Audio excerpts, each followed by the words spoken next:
Hello, good morning, dear students. This is Sudhi Shukla. Today we will discuss the second part of the satellite life phase. So let's go for the topic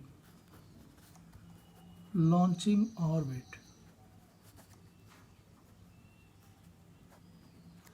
As we have discussed in our videos related to the satellite life phase, so theoretically, a satellite could be placed into geosynchronous orbit in one step, but practically it is a 3 or 4 step process. The placement of satellite in the geostationary orbit is carried out on the principle of Hoffman transfer, and it is transfer orbit, that is Hoffman transfer orbit. So we will go for the 3 techniques. So simply we can say there are 3 techniques which are involved in it. In the first technique, the satellite is placed in lower circular Earth orbit at an altitude of around 300 km. Then a velocity increment is required, and it is carried out by various auxiliary propulsion stages. One velocity increment changes the satellite's lower circular or Earth orbit into an elliptical transfer orbit with a perigee of 300 km and apogee. This is to be perigee. Apogee at 42164.2 km. That is radius of geosynchronous orbit. Then a second velocity increment is required, and it finally places the satellite into the desired orbit. So Space Transport System, that is STS, follows this technique. So let me draw first of all the figure for it.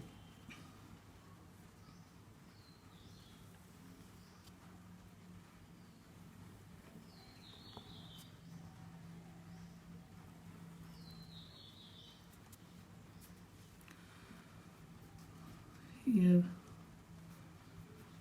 this apogee.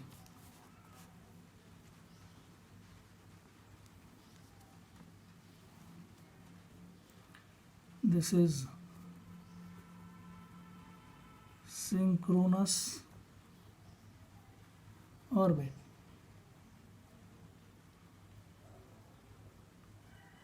If this is the perigee,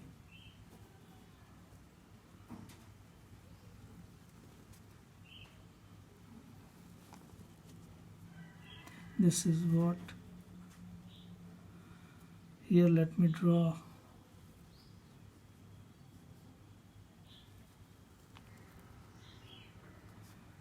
this is Earth, this low Earth orbit, this is geosynchronous circular orbit. This is what geosynchronous transfer orbit, and this figure denotes, this figure is for satellite placement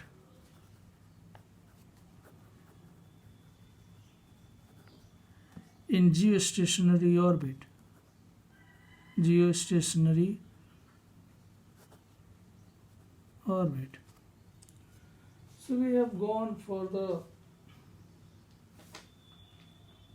2-1 stages, and let's discuss the second stage. The second technique has been used by, we are discussing for the second technique. This second technique has been used by expendable launch vehicles such as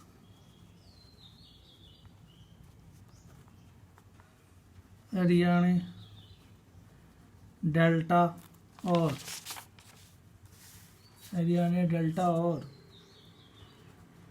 Atlas, Centaur launchers.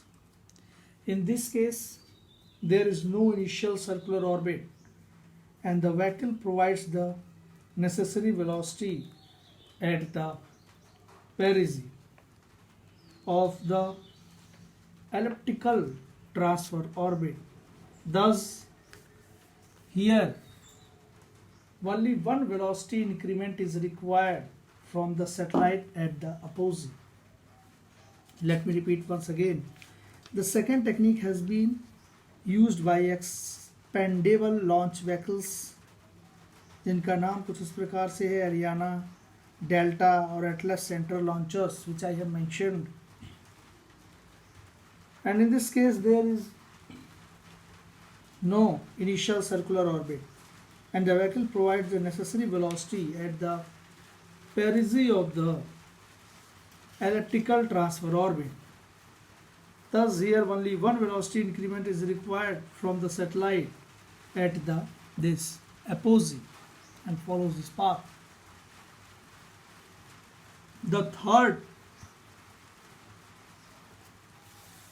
technique has been used by special expendable launch vehicles. The third technique has been used by special expendable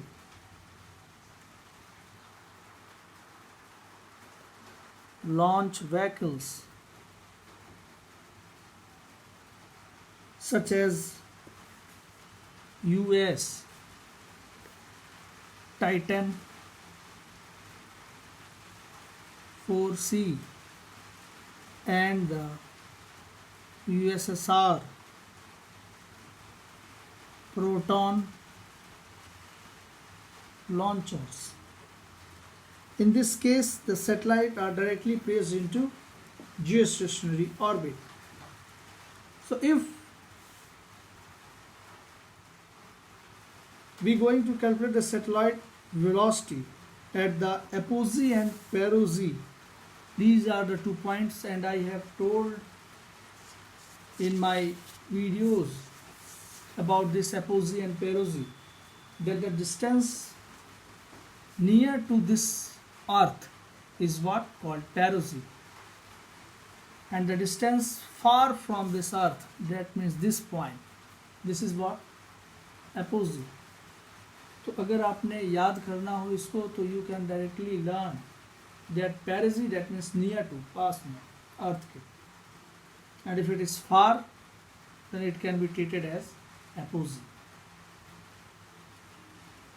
So the satellite velocity at the apogee and perigee can be calculated by v square s is equals to 2 mu by r minus mu by a. This is the formula for the calculation of satellite velocity at the perigee and apogee points. V square s is equals to 2 mu by r minus mu by a, where This mu is gravitational constant. What this mu is? This mu is gravitational constant. This A I am using is semi major axis. Semi major axis.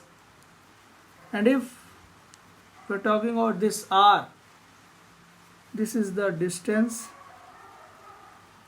from the center of Earth, from the center of Earth to the point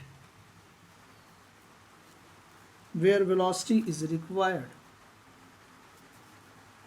Where velocity is required.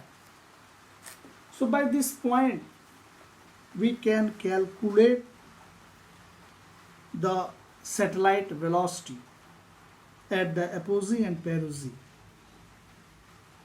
So this is all about the launching orbit. I hope you understand what I have taught to you. If you have any doubt, you can directly ask to me. Thank you, students. Thank you so much.